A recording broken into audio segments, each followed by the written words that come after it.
Say sadhu, sadhu, sadhu. So, dear Dharma practitioners,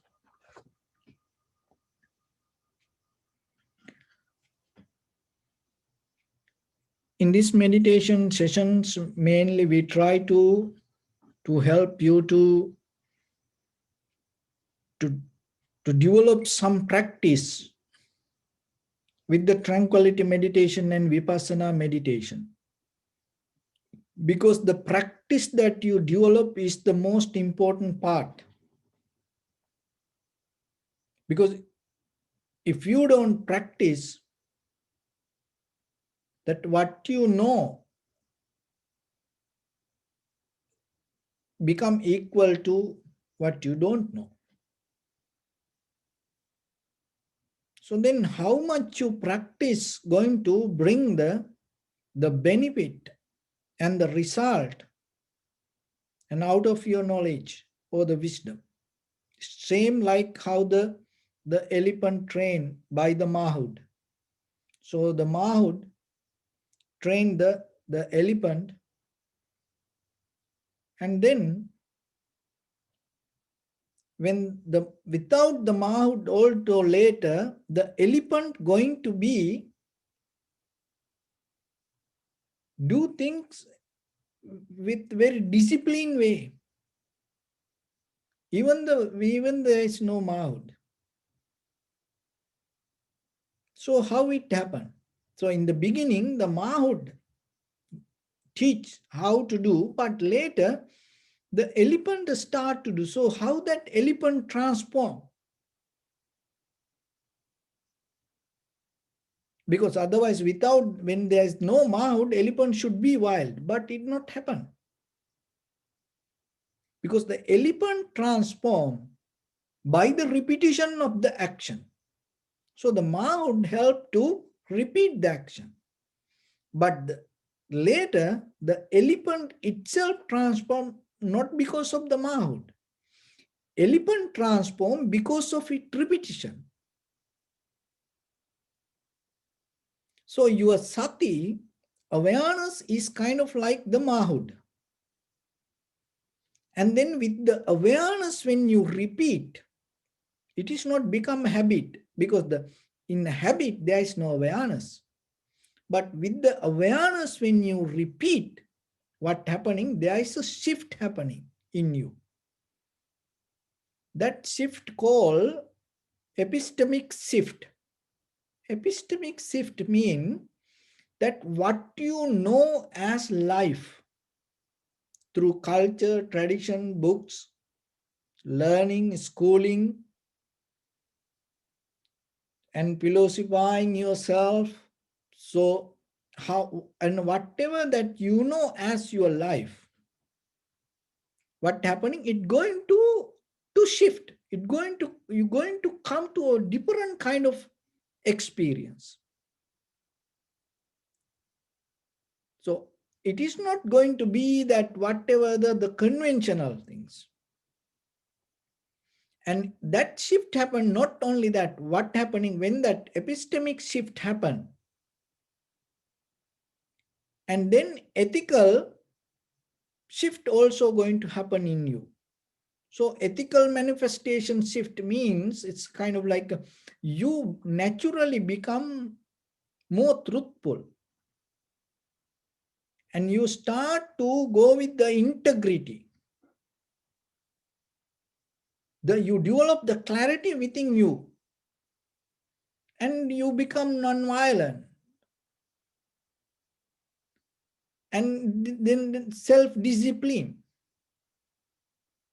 So it is not because you following a rule or somebody say don't do this, don't do that. No, naturally it transforms you.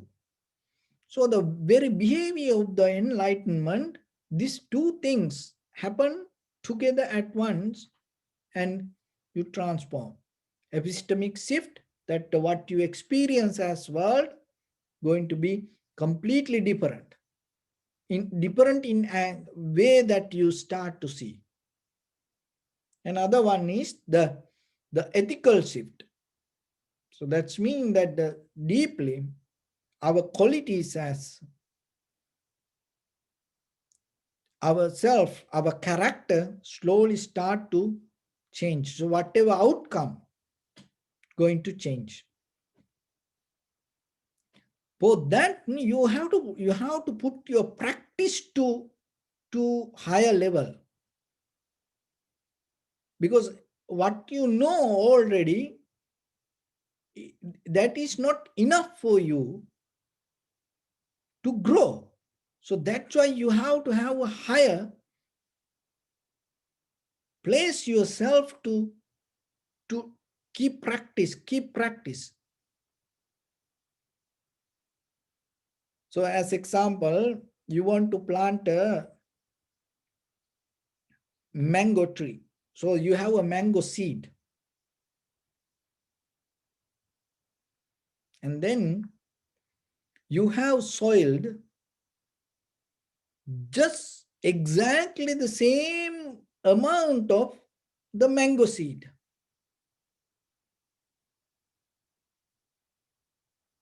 And then you plant it there. So what will happen by the time once the start it become a plant, it cannot become a tree. Why? Because it need a bigger, higher, more than the bigger space of the soil, more than that, its own space. That is where the growing happening. So then yourself the same. So you are kind of like a seed. So if you plant your seed with the same amount of soil, you cannot grow. So then you have to get into a higher soil, the bigger space. So spiritual development is that bigger, higher soil. So then yourself remember that once you start to grow like that way, the most important thing, the repetition, knowingly. Why? Because that is where you gain consistency. Repeat again and again your practice. That is where you gain your experience. So that experience not bound to habits. Why? Because every and each time you go with the mindfulness. In Buddhism, there is no sati, there is no tranquility state without mindfulness. Remember that. There is no kind of like a mind go blank. Mind become empty. Even though we say empty mind, there is no way the mind going to be empty, because the awareness always going to be there. So then you when you work with the awareness, so whatever your experience, you become very clear with it. That clarity is very necessary for whatever the life, conventional life, eternal life, both. So for that, when you develop that, your spirituality, the one of the important quality that you have to have the viveka. So the viveka is you detach that from the self-centered desire, the struggle, and settle down a little bit, and just settling down, and you not become a person just stay without doing anything. No, that you start to look for, conventionally you start to look and understand regarding the spiritual development, the what is this higher place, as example the nibbana, or what is enlightenment. Because conventionally you have to know something about it, otherwise how are you going to practice? If you don't know about it, and this all practice just you keep doing without purpose. So then the viveka means some rest time you have to take and look, what is this? Why it's a enlightenment? What is the very nature of it?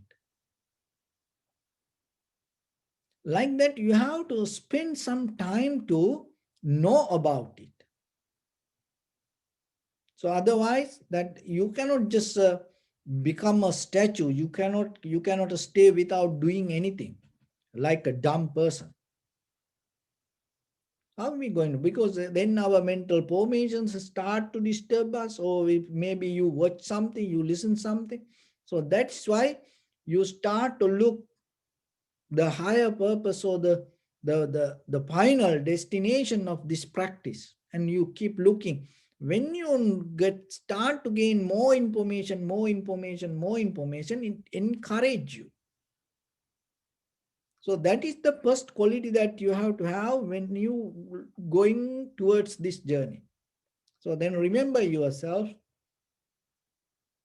always spend some time and look what is the very nature of the, just it is conventional, because what you learn from the books, you're not going to experience it. It is completely different.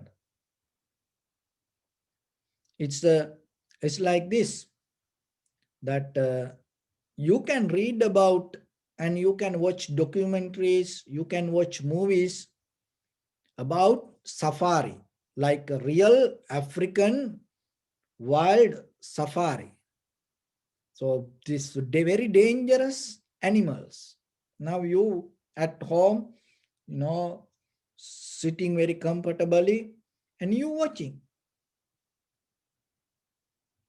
So in that documentary, they show all the very dangerous things, situations, and that everything. You enjoy, keep watching. And you learn, you read books about it. Very dangerous animals, like that. And then while you sitting like that way, how about a lion or tiger or bear or elephant come very close to you and start to appear? What will happen to you? Are you going to just sitting and enjoy your cup of tea and start to watch that? Because that is what you keep watching on TV. So what does that mean? So what we know, when it become, we react in, when it become real, we react in a different way. So what in books, on movies, documentaries, or whatever that is, when we know it is okay, we cover. But when it come to your reality, you become somebody else. So if you become somebody else, when it come to reality, what does that mean? In this very moment, who you are is not real you. Because otherwise, how then, when that reality happened, how you going to become different person? So that's mean you didn't experience who you are yet.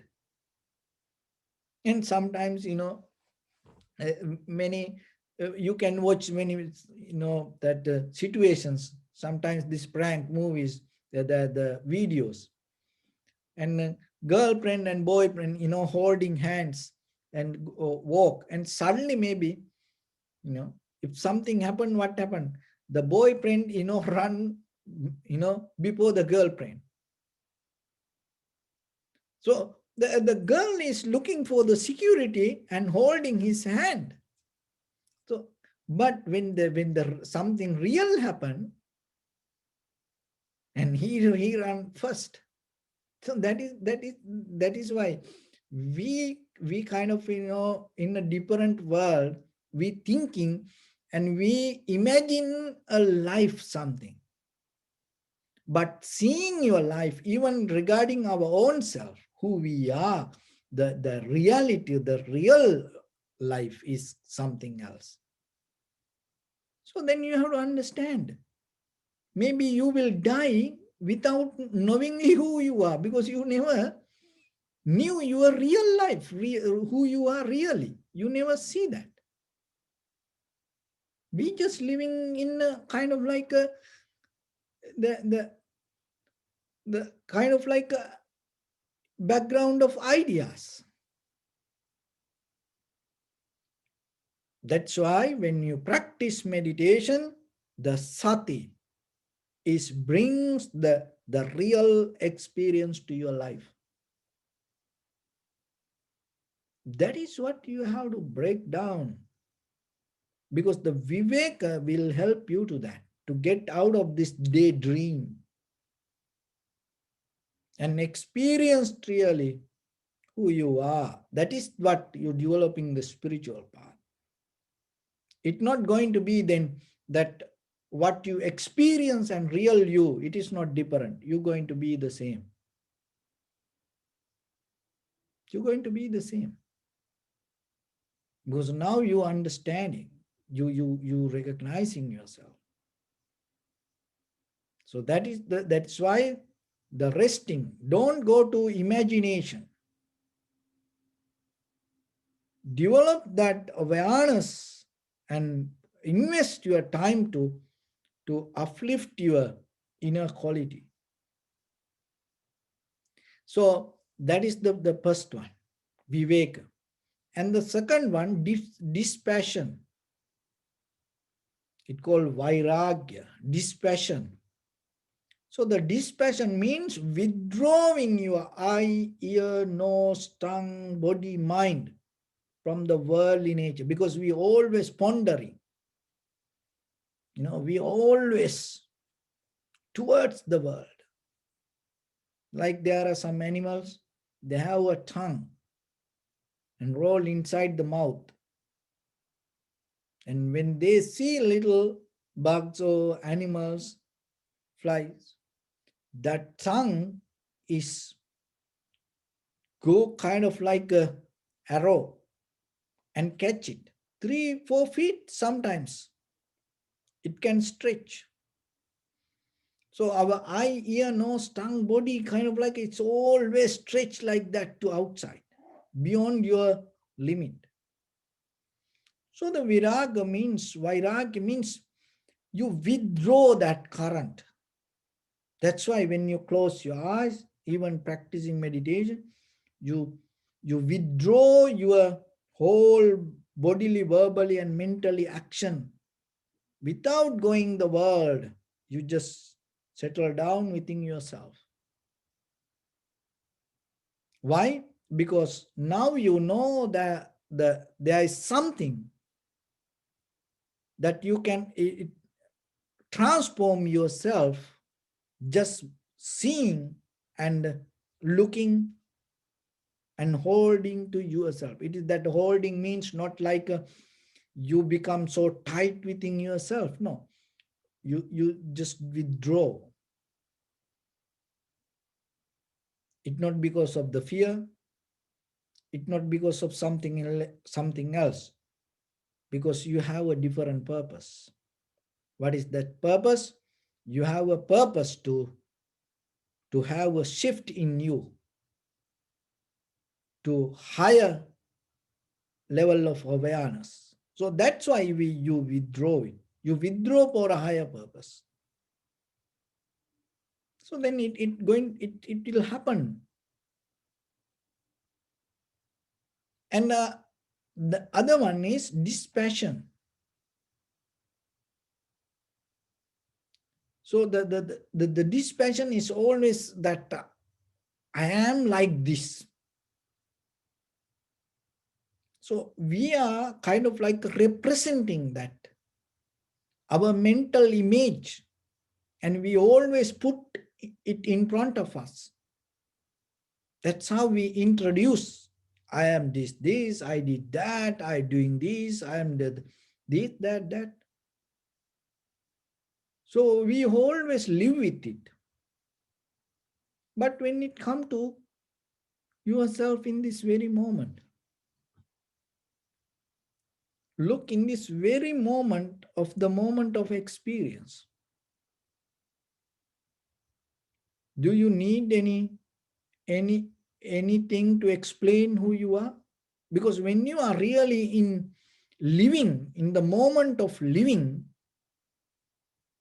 you no need any explanation regarding it. I'll give a different way. I will give another example to understand that. When you really love somebody or something, you don't try to remember that. It is in you. You don't try to remember the name. You don't try to remember the location or the things. When you really love something, because that itself, memory, itself in you, there is no need to memorize. There is no effort to memorize.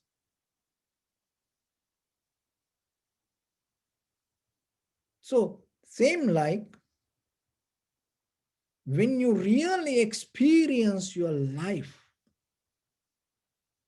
when you are really within you, there is no need explanations for that.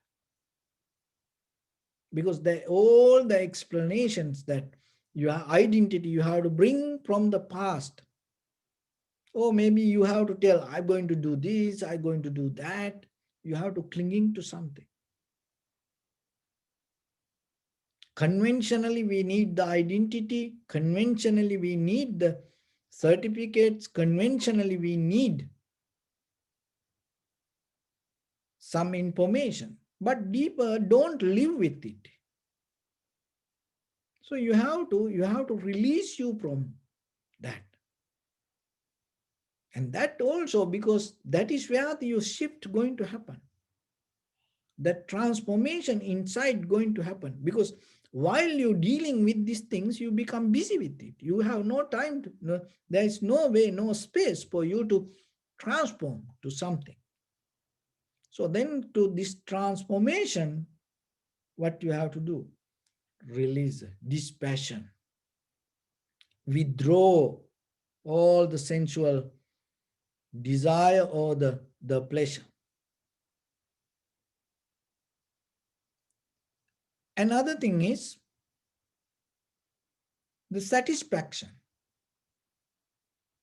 So the satisfaction it need to develop with not the hopes, with the moment of self-experience. That's why we have dream to live. We have planned to live.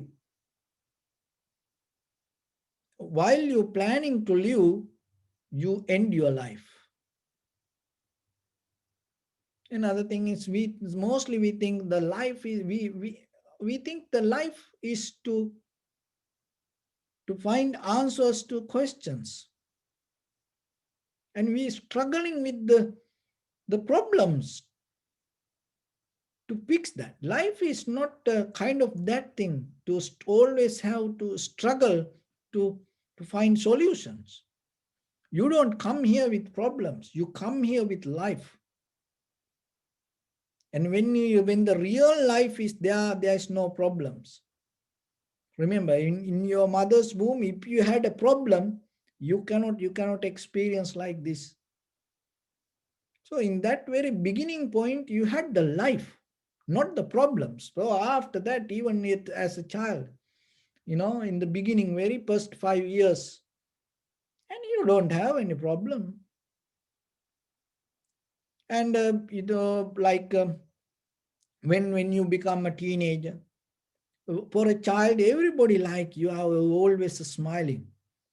And when you become kind of 10 years, when you become a teenager, then it's physically you become more complete, and you look very pretty, handsome. And when it come to young age, and you become more grow through this all the process in life, you start to enjoy, and people like to see. And when you have a girlfriend, boyfriend, you waiting to see, because the most of the time, and when you appear with the happy mind, and then what happened then? After 25, 30, 35, and 40, in the 20, everybody like to come and see. When it come to 40, 45, when you come from there, other people slowly start to go away. And sometimes in their mind, they wish, I don't want to see this person. How this transform their character change? Why this happen like this way? When we born and as babies, we are so beautiful, smiling. But when it become 40, 50, our face become longer and grumpy looking, and people don't like to see. Even seeing itself make depress other people sometimes. And one day, there was our devotee was here, and somebody called, and then for appointment, and she told that she's busy and she cannot give the appointment. And then later she told why she did like that way. Oh, Venerable Sir, when I see that person, I get depressed. Not only me, all the people in the workplace get depressed when we see that person. But we cannot tell, don't come. So when that person comes, especially they get ready for that. See, just appearing. Other people get depressed. Why? How we lost the life?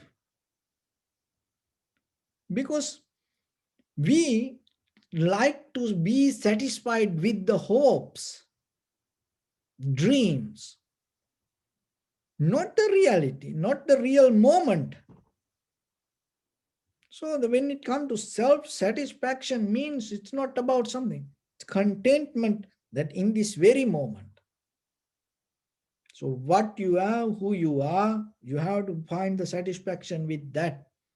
That is where you have to start. So then when you have a higher spiritual purpose, remember always, and look into the moment. Don't go with the hopes or the dreams. It is nothing wrong you having a dream. Having a dream and going with the dream is two different things. Having a dream, living with the dream is two different things. So if you have a dream, and if you go with the dream, you cannot make it successful. So then always remember the self-satisfaction, the moment of satisfaction. And when you have that moment of satisfaction, naturally, you start to come to a point, your bodily, verbally, mentally actions become more productive. Remember that. Your bodily, verbally, mentally actions become more productive. That productive, it become productive because you become mindful. Your moment, in the moment, your mind going to be within you.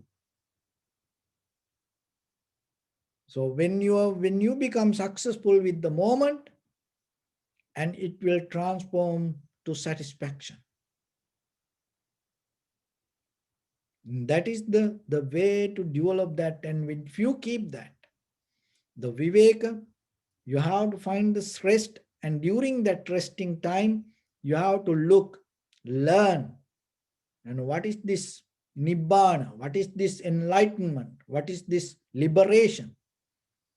So, and then once you start to know that, what will happen? Naturally, you start to save some time and withdrawing your eye, ear, nose, tongue, body from the outside world, like we practice. Even personally yourself, You naturally you start to come to a point, no, no, I don't want it. I don't want it. So like that, you withdraw your, I don't want to go to that. You withdraw yourself. And once you have it, you don't go for kind of like that with the self identity to show off dispassion. You get out of that. You don't represent your past or future. You real very this moment who you are. You become with that. Another thing is you detach from the dreams. You become in the moment of self-satisfied person. Develop the contentment. And out of that, your sati awareness becomes sharper, clear, and because of that, your bodily, verbally, and mentally actions become more productive, successful, and with that success, moment by moment, once it become, once it continue, and once it become your life, then itself, the shift going to happen in you. That shift itself take you to liberation or ultimate bliss of the Nibbana. So with that, I bless upon everyone with this good practice. May all of you be well, happy and peaceful. May no harm come to you. May no problems come to you. May you also have the patience, courage, understanding and determination to meet and overcome inevitable difficulties in your life. During this time period, may everyone stay healthy and safe. And finally, may all of you attain supreme bliss of Nibbana. Sabbityo vajjantu sabbarogo vinasatu. Mate bhavatantarayo sukhi diga yuko bhava. Tavata cha ammehi sampadam punya sampadam. Sabbe deva anumodantu sabba sampatti siddhya sabbe bhuta anumodantu sabba sampatti siddhya sabbe satta anumodantu sabba sampatti siddhya idam me punya kammang asavakkaya vahan hotu sabba dukkha pamunchatu. Bless you.